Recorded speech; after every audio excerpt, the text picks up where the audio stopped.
Hello everyone, I am Smarika Das and I am going to be your social science faculty. तो हम शुरू करते हैं class 10th के सिलेबस से और आज हम पढ़ेंगे civics.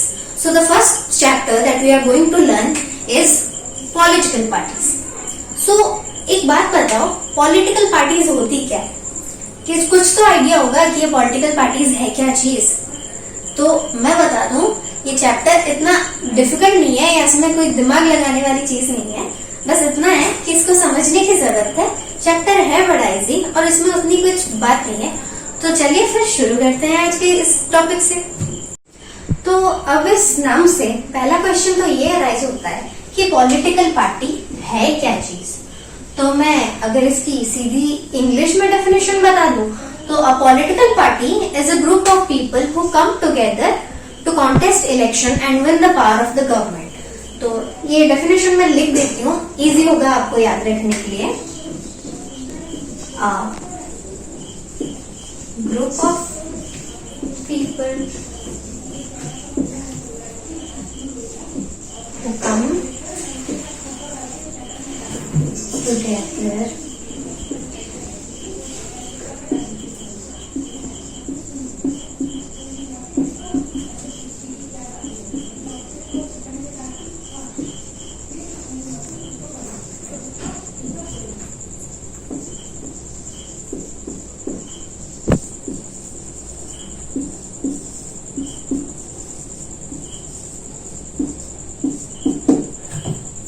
a group of people who come together to contest election and win the power of government. इसको अगर इजीली समझाया जाए तो पॉलिटिकल पार्टी एक ऐसी चीज है कि मान लो we are fighting for ourself and we people are voting our representative to represent ourselves in the government, that is in the state legislature. तो ये चीज आसान तो है बड़ी, आपको पता तो होगा ही ये, बट एक छोटा सा डेफिनेशन था, इसको याद जरूर रखना क्योंकि ये एग्जाम में काफी बार आता है. तो ये पॉलिटिकल पार्टीज की फंक्शंस क्या होती है, चलिए वो जानता है. फंक्शंस ऑफ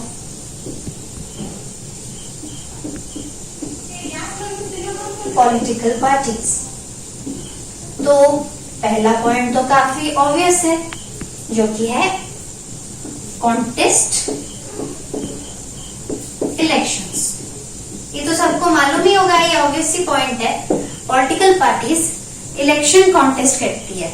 दूसरा पॉइंट, इट पुट फॉरवर्ड्स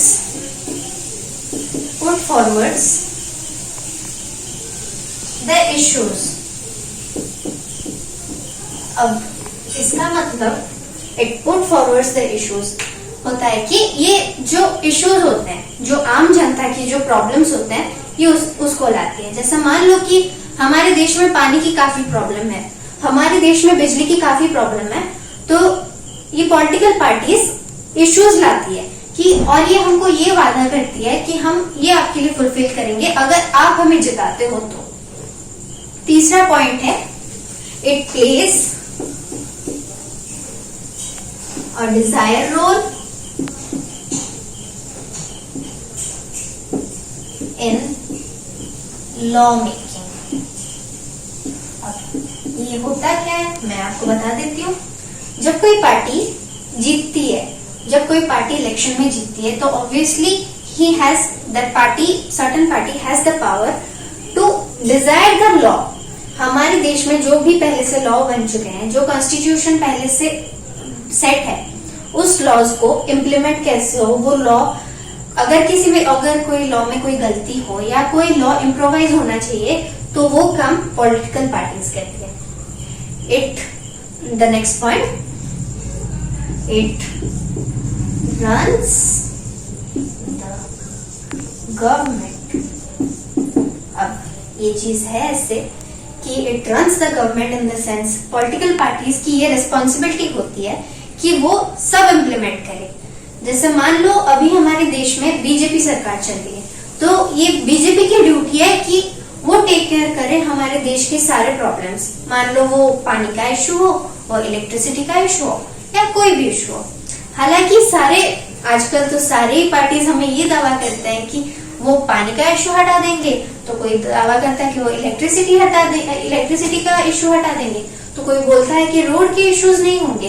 पर देखा जाए तो पिछले 20 साल से वो बस वादा ही रहा है, वो कभी सॉल्व नहीं हुआ।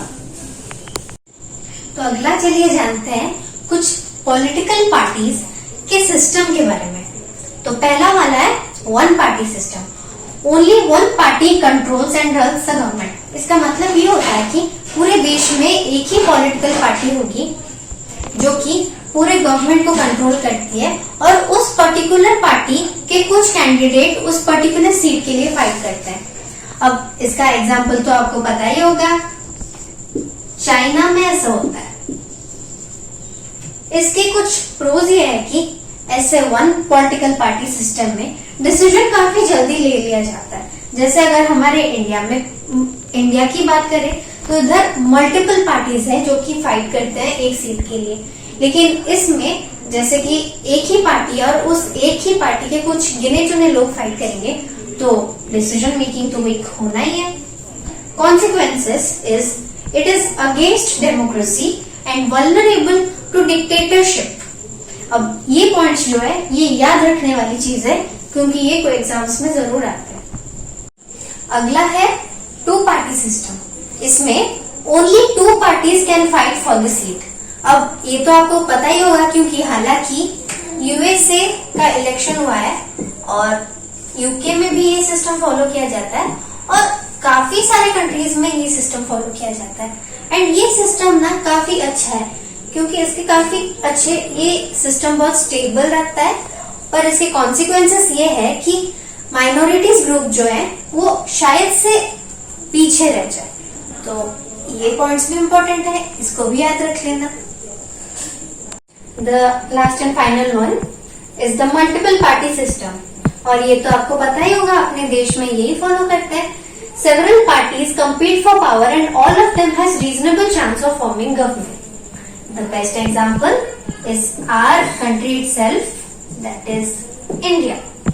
अब इसमें होता ये है कि एक ही सीट के लिए काफी सारी पार्टीज होती है जो compete करती है, और उन सारी पार्टीज के इक्वल चांसेस है गवर्नमेंट फॉर्म करने के लिए। इसके प्रोज ये होते हैं कि ये काफी फेयर चॉइस होता है, लोगों के पास काफी ऑप्शंस है अपने रिप्रेजेंटेटिव चूज करने के लिए, और ये डेमोक्रेटिक है।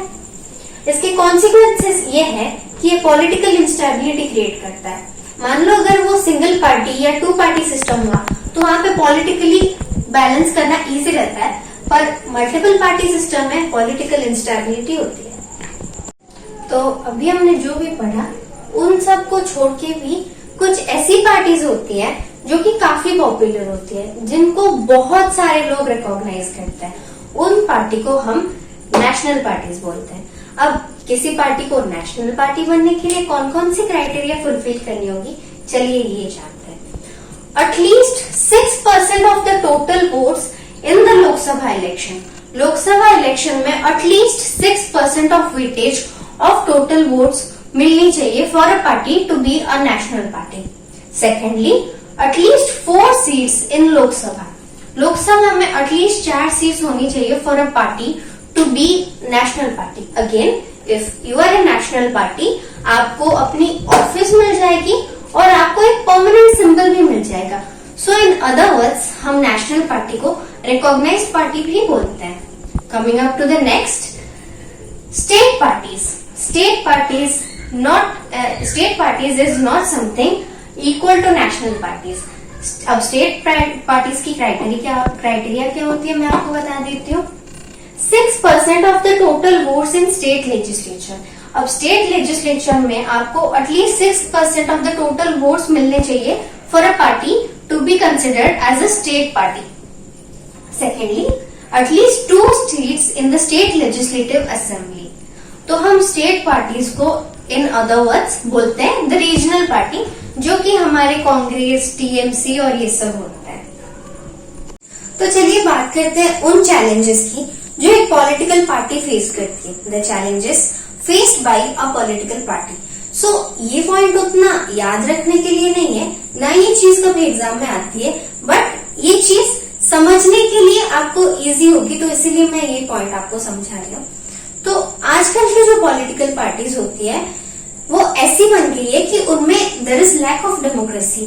कुछ तो ऐसी पार्टीज हैं जिनमें कि only the senior members have the rights to take the decision of the entire party. While ऐसा होता है कि एक पार्टी के डिसीजन उसके सारे ग्रुप मेंबर्स ले, तो that is something fair to everyone, even to the public and even to the party members. But आजकल वो चीज नहीं होती और आजकल there is lack of democracy in the parties.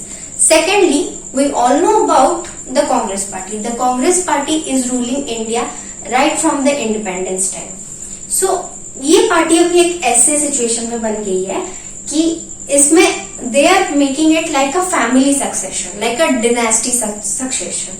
अब you can't rule a party or you can't be on the top position of party just because you are member of such and such family who has ruled India from several years.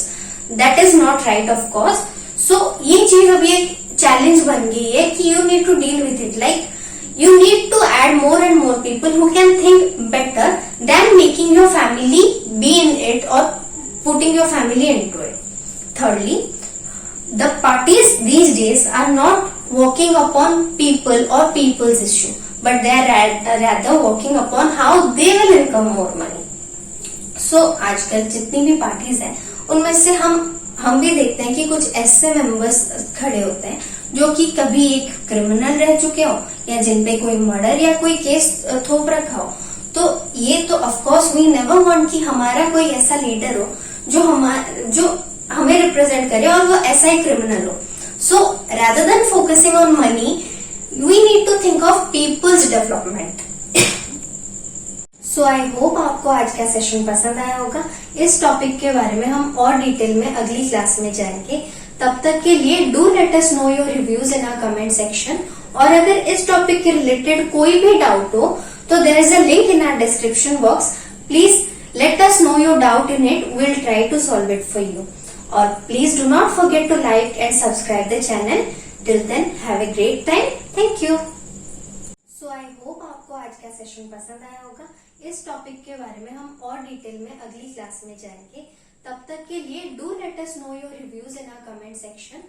और अगर इस topic के related कोई भी doubt हो तो there is a link in our description box. Please let us know your doubt in it. We'll try to solve it for you. Or please do not forget to like and subscribe the channel. Till then, have a great time. Thank you.